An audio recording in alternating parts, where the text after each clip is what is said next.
नमस्कार दोस्तों, कैसे हो आप सब। दोस्तों, हमारी एमपी जीके की वीडियो सीरीज के इस वीडियो में हमें चर्चा करनी है दोस्तों मध्य प्रदेश में गुप्त काल के बारे में। हम बात करेंगे 240 से 590 ईस्वी के आसपास तक की, जिसके अंतर्गत हम देखेंगे मध्य प्रदेश में गुप्तकालीन शासकों के लिए, जिसमें हम बात करेंगे समुद्रगुप्त, चंद्रगुप्त द्वितीय, कुमारगुप्त और भानुगुप्त की। इसी प्रकार से दोस्तों गुप्तकालीन नगरों की चर्चा भी हमें करनी है, जिसमें मुख्य रूप से हम बात करेंगे स्वभोग नगर एरंड की, अवंती वर्तमान के उज्जैन की, दसपुर वर्तमान के मंदसौर क्षेत्र की, और अनूप अर्थात मेवाड़ की चर्चा हम करेंगे। फिर गुप्तकालीन अभिलेखों पर हम जाएंगे और देखेंगे मंदसौर, सांची, कुमैन, सुपिया, एरन अभिलेख को। और दोस्तों इतनी सब चर्चा करने के बाद गुप्तकालीन स्थलों को, जो कि मध्य प्रदेश के अंदर स्थित है, उनको नज़रअंदाज नहीं किया जा सकता। इसलिए हम चर्चा करेंगे नचना कुठार के पार्वती मंदिर की, जो कि पन्ना में स्थित है। एरन के विष्णु मंदिर को हम देखेंगे। भूमरा के शिव मंदिर की बात की जाएगी, जो कि सतना में है। और तिगवा के विष्णु मंदिर कटनी की चर्चा की जाएगी। तो इन चार पहलुओं पर मुख्य रूप से हमें अपनी चर्चा को आगे बढ़ाना है। सबसे पहला हमारा बिंदु कौन सा है? मध्य प्रदेश में गुप्तकालीन प्रमुख शासक या मध्य प्रदेश में गुप्त काल से संबंधित प्रमुख शासक। यदि हम बात करें दोस्तों संस्थापक की, तो इसमें आपको श्रीगुप्त का नाम याद रखना है गुप्त वंश के संस्थापक के रूप में। और फिर प्रमुख शासकों की हम बात करें तो दोस्तों प्रमुख शासकों में सबसे पहले घटोत्कच का नाम आप ध्यान रखें। दोस्तों रीवा जिले के सुपिया अभिलेख के अनुसार घटोत्कच गुप्त काल के संस्थापक हैं। आपको ध्यान रखना है। आपको क्या ध्यान रखना है? जो सुपिया अभिलेख है, कौन सा अभिलेख दोस्तों? सुपिया अभिलेख। वह किस जिले से प्राप्त हुआ है? रीवा जिले से प्राप्त हुआ है। और इसमें कहा गया है गुप्त वंश गुप्त काल के संस्थापक घटोत्कच हैं, या इस अभिलेख के अनुसार इन्हें संस्थापक माना गया है। फिर इस ही क्रम में हम बात करते हैं समुद्रगुप्त की। ठीक, तो दोस्तों हम सभी जानते हैं समुद्रगुप्त को हम कहते हैं भारत का नेपोलियन। ध्यान रखना है, प्रश्न बनेगा यदि कि भारत के नेपोलियन की संज्ञा किसे दी गई है, तब समुद्रगुप्त का नाम बहुत आवश्यक हो जाता है। ठीक है। और दोस्तों समुद्रगुप्त के सिक्के हमें अवंती, एरन व अनूप क्षेत्र से प्राप्त हुए। पर हम सभी जानते हैं समुद्रगुप्त के समय जो एरन नामक स्थल है, उसे स्वभोग नगर के नाम से जाना जाता था। ये तो बात हुई समुद्रगुप्त की। अब तक हमने बात कर ली है श्रीगुप्त की संस्थापक के रूप में, घटोत्कच की सुपिया अभिलेख के अनुसार संस्थापक, समुद्रगुप्त की हमने चर्चा की। इस ही क्रम को आगे बढ़ाते हुए अब हम चर्चा करेंगे चंद्रगुप्त द्वितीय की। सबसे पहले क्या ध्यान रखना है, और ज़्यादातर विद्यार्थी तो जानते ही होंगे कि अपने दरबार में नवरत्न रखने वाला पहला शासक कौन है? चंद्रगुप्त द्वितीय है। और दोस्तों चंद्रगुप्त द्वितीय विक्रमादित्य की उपाधि धारण करने वाला भी पहला ही शासक था। तो दो चीज़ें याद रखनी है, नवरत्न और विक्रमादित्य की उपाधि। किसको लेकर? चंद्रगुप्त द्वितीय को लेकर। दोस्तों चंद्रगुप्त द्वितीय को उज्जैन और पाटलिपुत्र का स्वामी कहा जाता है, इसे भी ध्यान रखें। फिर चंद्रगुप्त द्वितीय ने दोस्तों उज्जैन शाखा के शक शासक रुद्रसेन तृतीय को हराकर विक्रमादित्य की उपाधि धारण की थी। तो इस फैक्ट को आप जरूर याद रखें। सबसे पहले तो ध्यान रखना है कि रुद्रसेन तृतीय क्या कौन से शासक थे? शक शासक थे। पर इनको ही हराकर चंद्रगुप्त द्वितीय ने विक्रमादित्य की उपाधि धारण की थी। फिर एक और सबसे महत्वपूर्ण फैक्ट जो आपको देखने को मिलेगा कि चंद्रगुप्त द्वितीय के समय चीनी यात्री फाहयान मालवा की जलवायु को विश्व की सर्वश्रेष्ठ जलवायु कह रहे थे। ठीक है। तो सबसे पहले फाहयान के बारे में ध्यान रखना है कि ये कौन थे? ये चीनी यात्री थे। ठीक। और इन्होंने मालवा की जलवायु को दुनिया की सर्वश्रेष्ठ जलवायु कहा हुआ है। इतनी चीज़ें क्लियर हैं। अब बात कर लेते हैं चंद्रगुप्त द्वितीय या विक्रमादित्य के दरबार में कौन कौन से नवरत्न थे, उनको भी आपको ध्यान रखना है। यहाँ से भी प्रश्न सीधा बन सकता है। तो सबसे पहले आप ध्यान रखेंगे कालिदास को, ये महाकवि थे। धन्वंतरी चिकित्सक, अमरसिंह साहित्यकार, बेताल भट्ट सलाहकार थे, छपड़क थे न्यायविद दर्शन शास्त्री, वररुचि व्याकरणाचार्य थे, घटक पर कवि थे। क्या दोस्तों? घटकर पर कवि थे। बराह महर ज्योतिषी थे और शंकु वास्तुकार थे। तो आपको इन नवरत्नों के नाम भी ध्यान रखने हैं। इनकी संख्या आपको 9 मिलेगी। सीधा सा समझ आता है नवरत्न से। कालिदास, धन्वंतरी, अमरसिंह, बेताल भट्ट, छपड़क, वररुचि, घटकरपट, बराह मेहर और शंकु, ये नवरत्न थे चंद्रगुप्त द्वितीय के दरबार में। ठीक, अब बात करते हैं कुमारगुप्त की। तो दोस्तों मंदसौर अभिलेख और तुमैन अभिलेख अशोक नगर से हमें जानकारी मिलती है कुमारगुप्त के बारे में। कहाँ कहाँ के अभिलेख? एक तो मंदसौर अभिलेख और दूसरा तुमैन अभिलेख जो कि अशोक नगर का है। यहाँ से पता चलता है कि हाँ कुमारगुप्त शासक हुआ करते थे। ठीक है, फिर बात करते हैं भानुगुप्त की। तो दोस्तों भानुगुप्त के शासन व सती प्रथा के साक्ष्य हमें कहाँ से मिलते हैं? एरन अभिलेख से मिलते हैं। भाई एरन अभिलेख कहाँ है? सागर जिला। आपको ध्यान रखना है। यहाँ से हमें 2 साक्ष्य मिलते हैं। पहला तो भानुगुप्त के बारे में और दूसरा सती प्रथा के साक्ष्य मिलते हैं। दोस्तों हूण आक्रमण में भानुगुप्त के सेनापति थे गोपराज। प्रश्न बनेगा गोपराज किसके सेनापति थे? भानुगुप्त के थे। तो इनकी पत्नी के सती होने का, किनकी? जो गोपराज थे उनकी पत्नी के सती होने के साक्ष्य एरन से प्राप्त हुए हैं। ठीक है, एरन अभिलेख से प्राप्त हुए हैं। एग्जाम हेल्प की बात करें तो दोस्तों जो हूण हैं यूरेशिया की वोल्गा नदी के किनारे के निवासी हैं। इसको भी आप ध्यान रख लें। यहाँ तक तो हमने बात की जो महत्वपूर्ण शासक थे उनकी। अब बात करेंगे दोस्तों मध्य प्रदेश में गुप्तकालीन प्रमुख अभिलेखों की, जिसमें मुख्य रूप से बात की जाएगी मंदसौर अभिलेख, सांची अभिलेख, तुमैन अभिलेख, सुपिया अभिलेख और एरन अभिलेख की। आप यहाँ पर मैप के माध्यम से देख सकते हैं अभिलेखों के बारे में।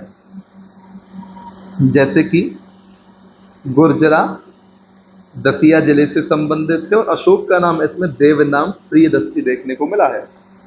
सुपिया दोस्तों रीवा का है, हमने चर्चा की थी। और गुप्त वंशावली की जानकारी प्राप्त होती है। घटोत्कच का नाम आपको जरूर ध्यान होगा। रूपनाथ अभिलेख कटनी जिला याद रख लें। ठीक, एरन दोस्तों सागर, यहाँ से सती प्रथा के साक्ष्य प्राप्त हुए। कसराबद खरगोन जिला और मंदसौर से दोस्तों रेशम बुनकर श्रेणी की जानकारी प्राप्त होती है। अब हम कर लेते हैं विस्तार से चर्चा अभिलेखों के बारे में। सबसे पहले बात करेंगे मंदसौर अभिलेख की। तो दोस्तों रेशम बुनकर श्रेणी, तंतुवाय श्रेणी की जानकारी हमें मंदसौर अभिलेख से मिलती है।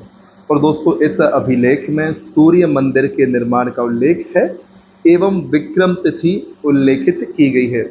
इस अभिलेख की बात चल रही है, मंदसौर अभिलेख की बात चल रही है। ठीक है, और दोस्तों इस अभिलेख को दशपुर अभिलेख के नाम से भी जाना जाता है। और इस अभिलेख की रचना वत्स भट्टी ने की थी। किसने की थी?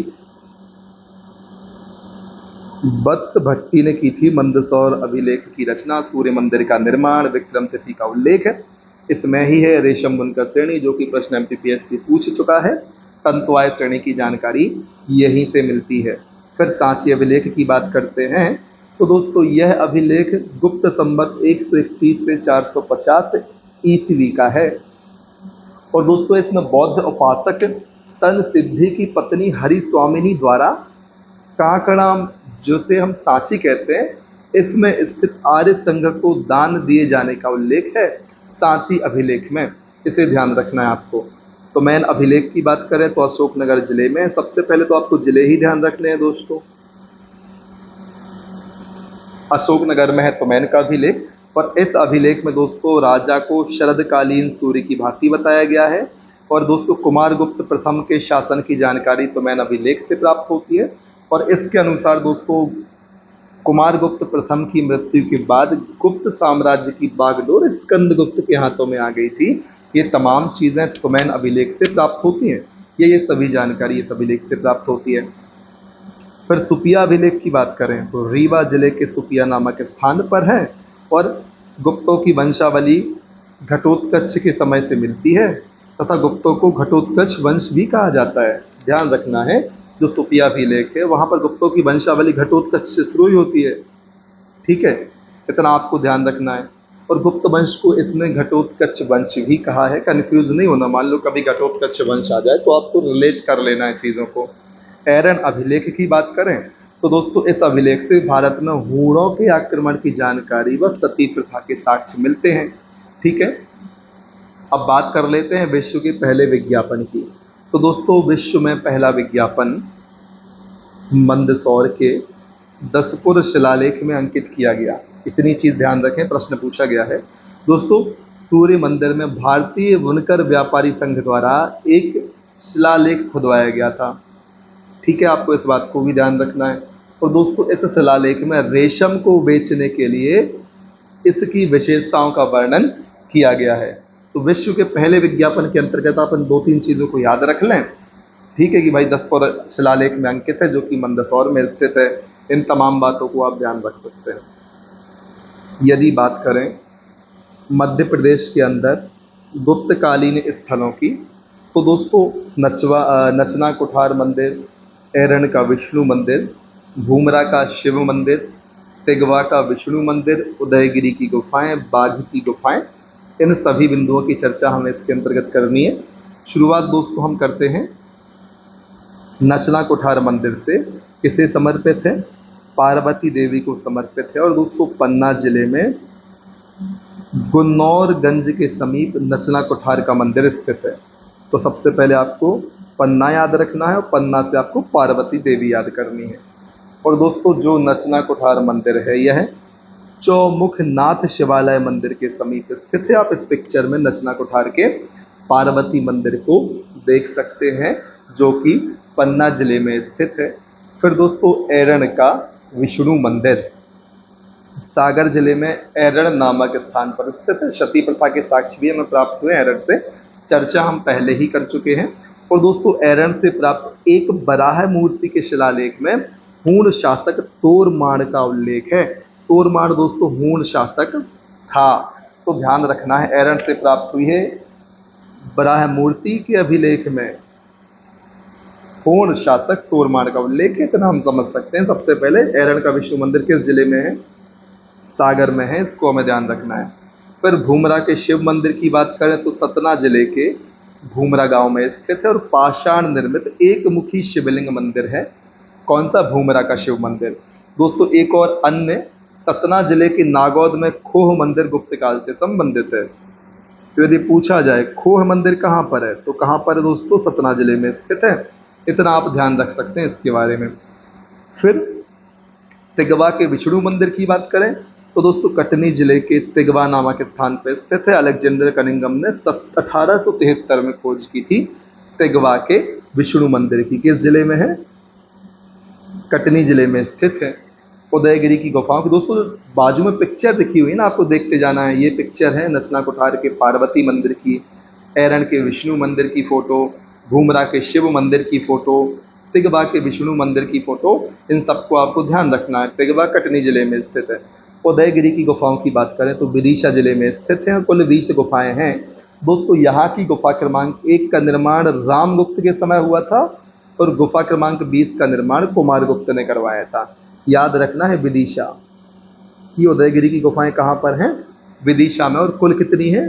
तो नंबर में 20 हैं, संख्या में 20 हैं। बाघ की गुफाओं की बात करें दोस्तों तो धार जिले में बाघ नदी के किनारे हैं। वर्तमान में 9 में से 5 सुरक्षित है, टोटल 9 हुआ करती थी। इन गुफाओं की खोज किसने की? बाघ की गुफाओं की खोज किसने की? डोंगरफील्ड ने 1818 में की थी। तो इतना आप ध्यान रख सकते हैं। तो ये तो दोस्तों विस्तार से चर्चा हो गई है किसकी? गुप्त काल के बारे में। अब हम अलग से वीडियो के माध्यम से मध्य प्रदेश में उत्तर गुप्त काल की चर्चा या गुप्तोत्तर काल की चर्चा कर लेंगे। है ना, ताकि चीज़ें मिक्स ना हो, सेपरेट सारी चीज़ें चलती रहें। दोस्तों मैं भी चाहता हूँ कि समय पर जल्दी से जल्दी मैं सीरीज़ को कंप्लीट करा पाऊँ, लेकिन वर्कलोड थोड़ा सा ज़्यादा रहता है, जिस कारण से ऑफिस से आने के बाद उतना प्रोडक्टिव इंसान रह नहीं जाता, तो थोड़ी सी समस्याएं हो जाती है। मैं चाहता हूँ जल्दी से जल्दी सारी चीज़ों को पूरा कराया जाए, और मैं प्रयास भी करूँगा। आपको निश्चिंत रहना है, एग्ज़ाम के पहले इस सीरीज़ को तो कंप्लीट करा ही देना है, ठीक है। और कोई नई सीरीज़ कराने की हिम्मत मेरे अंदर आ पाई तो उसका प्रयास भी किया जाएगा, ठीक है। आपको बने रहना है, मेहनत करना है और समय निकालने की अब कोशिश की जाएगी, नहीं तो इस प्रकार से चीज़ें कैसे चल पाएंगी। सारी चीज़ों को मैनेज करते हुए आगे से मेरा प्रयास रहेगा कि निरंतर मैं आप सभी के समक्ष बना रहूं, ठीक। तो बस आपको करना क्या है, हमारा मनोबल बनाए रखना है, ठीक है। अधिक से अधिक संख्या में वीडियोस को लाइक कर देना है, विद्यार्थियों तक शेयर कर देना है, मेहनत करते रहना है, आगे बढ़ते रहना है, और तब तक नहीं रुकना है दोस्तों, जब तक आपको आपका लक्ष्य प्राप्त नहीं होता। जय हिंद, वंदे मातरम।